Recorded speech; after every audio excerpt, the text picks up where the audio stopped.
I'm doing a product review here on the Bilt motorcycle cover that I bought for my Honda Rebel 500 ABS. I bought it probably about 8 months ago, and actually when I bought it before I added on the sissy bar right here, and I also added the meter visor. So I didn't, when I first bought it, I didn't have those two add-ons, but even after I added those two things, it's still, this motorcycle cover fits perfectly. So let me put it on the bike real quick just so you can see what it looks like. Okay, so you can see here now that I've got it on, and yeah, I'm super I think this is a great cover. I did a review on my first motorcycle cover, which was the Oxford Aquatext, and not such a good review on that one, and I'll put a link in my comments below so you can see the review on that one. I had that one for about 6 months. It started falling apart, just tearing up at the seams, and this one I've had it for about 8 months now, and it's still holding up strong. A couple things I definitely like about it. Number one, it tells you it's the front right here. So on the Oxford one, it didn't have a front or back, which is super helpful when you're putting it on, so you don't put it on backwards and then realize you're gonna have to do it all over again.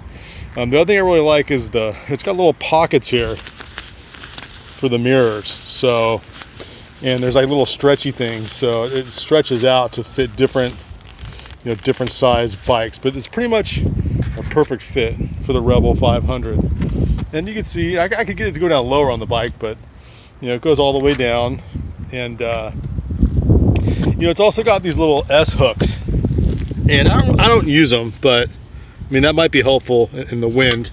The only thing I'd be careful of on that is was on the right side of the bike next to the peg here. There's a spring right there, and so one time at night, if you can see that, there's a spring right there, and one time at night after work I accidentally had that S thing had hooked on to that spring, and luckily I hadn't pulled it off, because I definitely would have run into some rear braking problems if that had happened. But the thing is, you don't have to use those hooks, or you can even take them out. They're super easy to pull in and out too. So anyhow, so on a scale of 1 to 10, I'm gonna give this one, I'm gonna give it a 9.5, and the only reason I'm not giving it a 10 is because it's not waterproof. So that was kind of the only advantage on the Aquatext one, was it was waterproof. But the reality is I don't really ride in the rain very often. It's more like if I get caught in the rain, which happens sometimes.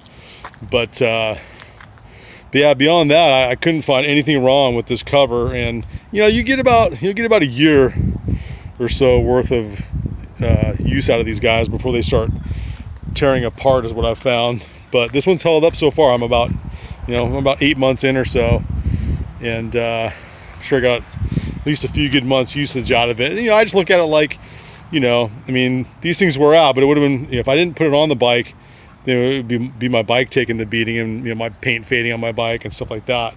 But it definitely protects all the rubber and plastic from the hard sun, and it just keeps your bike looking new. So definitely recommend it. I picked it up for about 25 bucks. It was on sale. You can get it through cyclegear.com. I just bought it through their little monthly magazine, and yeah, it was about 15 bucks less than the Aquatext one. So totally worth it. Definitely recommend it. Hope you guys enjoyed the video. Make sure to like it, make sure to share it, subscribe to my channel. Peace out.